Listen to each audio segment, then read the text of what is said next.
April Harris here. Today I'm going to be sharing my faith story with you. I'm excited to share this as I have not really shared my faith story with anyone before. So whenever I was a little girl, I remember I would go to church sometimes with my mom. She would take us every now and then, but it definitely was not regular attendance. It wasn't until my parents divorced whenever I was 8 years old that I really attended church regularly. And whenever I did, I went with my grandmother, who we lived with at the time. We were in church every Sunday and Wednesday night. And every morning, my grandmother, she started her day with, reading her Bible. And she was so disciplined in that, and she's truly inspiring whenever I look at her and I think about the people that really influenced my faith. So, we lived with my grandmother after my parents divorced, and it was a really hard time. I had a really hard time with it because here I had everything I ever wanted. Both of my sisters lived right next to me in bedrooms. I had a TV in my room. I had any toy I would ever want. I could go outside. I can go next door to my grandpa's house. But whenever they divorced, I moved in with my grandmother, and I feel like years went by without seeing anyone. My mom, she worked second shift, so she worked lots of nights and lots of weekends trying to make ends meet. My sisters, they were pretty much adults, so they were gone doing their own thing, and very rarely home. So it was just my grandma and myself. My grandma, she taught me a lot about life. She taught me how to cook. She taught me about cleaning, how to keep a house. She taught me how to serve. She always lived life by the rules. Honesty is the best policy. One time we were rear-ended in an automobile accident, and the police officer asked if we had our seatbelt on. I told the officer yes, and we didn't, and my grandma smacks me in the arm and she says, "Don't lie to him. We did not have our seatbelts on." So even if it wasn't going to benefit her, she was not about to tell a lie.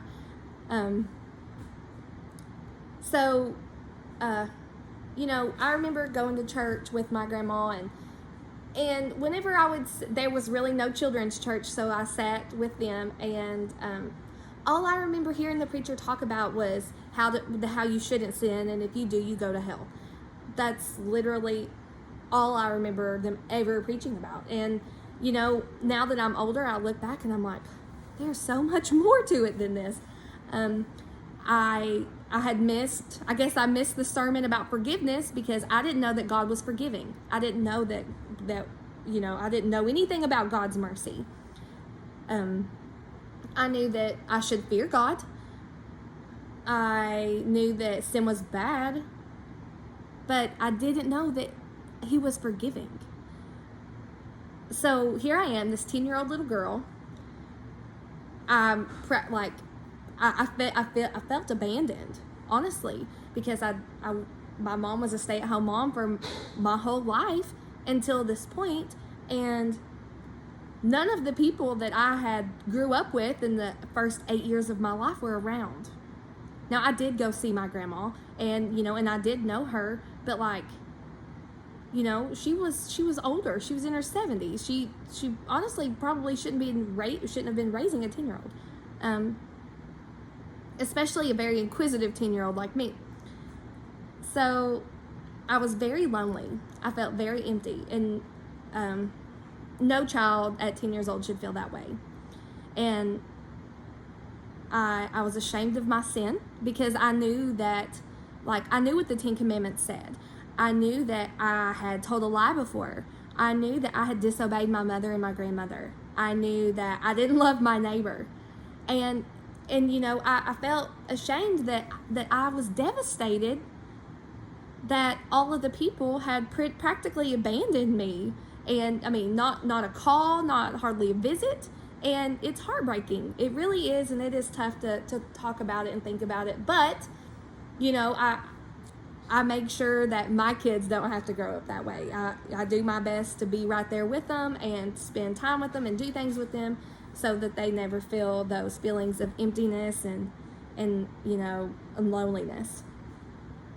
Because, I've probably never felt more alone than I did at 10 years old.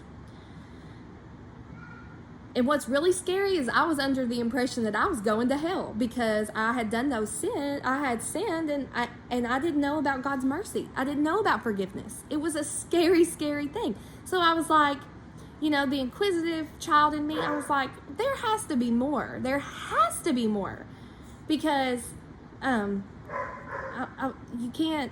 It's impossible to not sin. So practically, I was like, well, what is the point? So that led me to,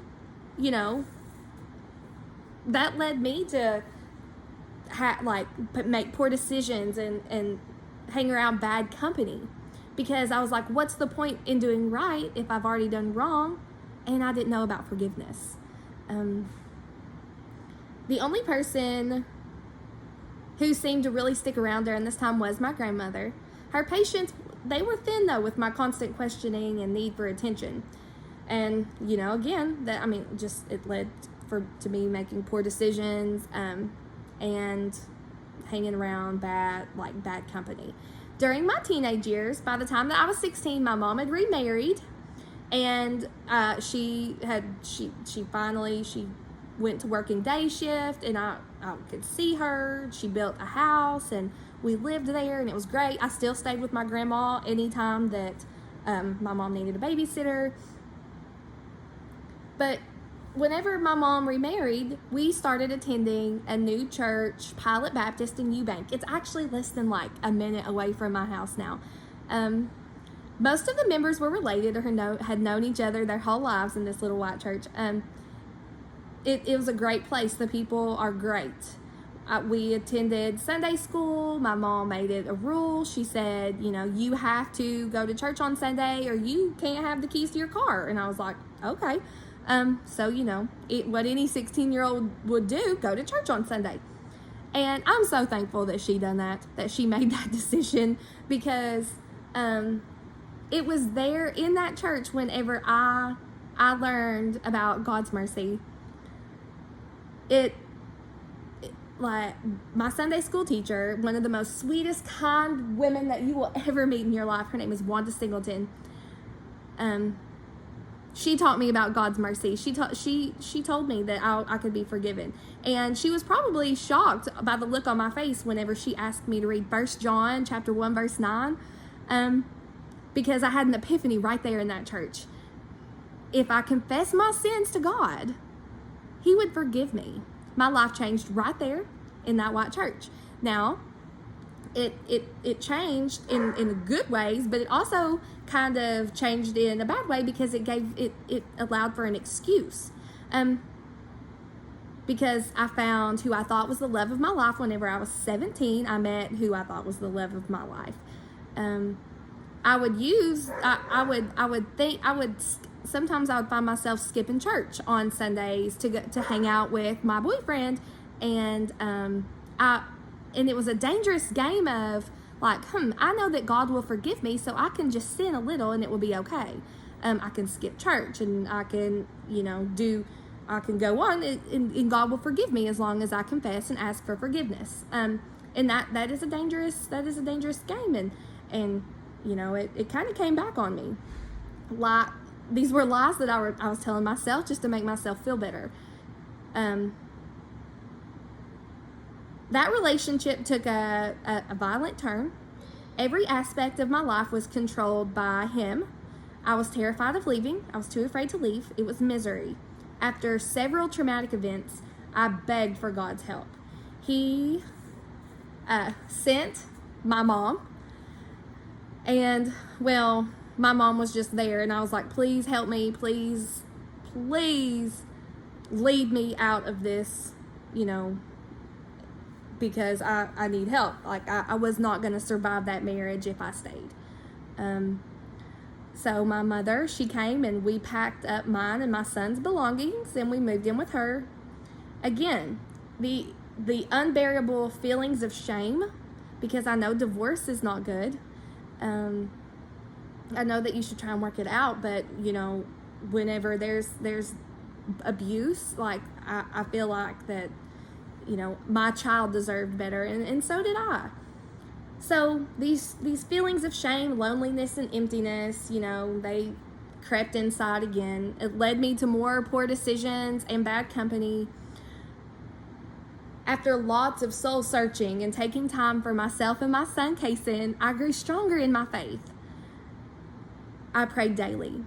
I was thanking God for leading me out of an abusive marriage, dissolving toxic friendships, giving just a little bit of my time to God every day, began a movement in my life. I began serving at Pilot Baptist, the church that I had started going to as a teenager, during vacation Bible school, and it was so much fun, and I loved it. And pouring my heart out into those kids, it fulfilled me like nothing else. And it was then that I knew where my place was in the church, but I really needed to find the church for me. I was introduced to my husband and by mutual friends, and there was no doubt in my mind that this was the man that God had sent for me. He made me laugh. He built me up. He was patient. He was so kind. He was hardworking. His mom, Penny, who is my mother-in-law now, she is great. She kept us on our toes about attending church. He never wanted to disappoint her, and I never wanted to disappoint him. So I attended First Baptist Church for the first time in 2012, and we would go. We tried to go as regular as possible. What really stuck out was the message given by Dr. Harmon. It was unlike anything that I'd ever heard at church before. His message was clear, and it was concise, and it was everything that I needed to hear on Sundays. It was well organized, easy to follow, and I was just like, wow. I was like, this is amazing. Because that was the first time that I actually sat in a church pew and understood what the preacher was saying. For the first time in like 24 years or something. I know, right? I felt welcome there. The people at FBC, they seemed glad that I was there, and I was like, this is different. I was like, there's something about this. This is different. It was heartwarming. I started making better choices. I started listening to Caleb and surrounding myself with good people. And I remember, this might seem silly, but every Sunday I would pray that prayer at the end of the service, and accepting Jesus into my heart and confessing my sins, and I would leave church so filled, and I knew that FBC was the place for me. So in my life, it just all of a sudden I felt like I had purpose. Like so many times that I was in the car a lot during this time, finishing up my teaching degree, and I remember just the Spirit would just overwhelm me sometimes during worship in the car, and I'd have to pull over because I couldn't see. Just tears of pure joy would stream down my face, and I would just have to sit there and take a moment, and it's an amazing thing. It's an amazing feeling. The Spirit was so alive in me, and it still is. I was ecstatic that finally religion made sense to me. My faith made sense to me. It wasn't confusing. I had people to answer my questions, people who were patient with me and understood that I was confused. I was so proud. I wanted to, and I still would love to do this, just shout from the rooftop that I was a child of God. I was baptized with my son and my niece in March of 2016 at First Baptist. It was one of the most amazing experiences in my life. And life is not just about abiding by the rules. There's so much more than that. Faithfulness, forgiveness, love, just to name a few. 20 years of shame, emptiness, and loneliness, and today I can say that God filled me with love, compassion, and a need to serve in the church. Serving in the church is, and teaching all of you guys is something, it fills me up so great, and I love every second of it. I love spending Wednesday evenings with you guys and Sundays, and I'm so happy that God put me where I'm at. And even though that, the earlier parts of my life were big struggles, it was rough.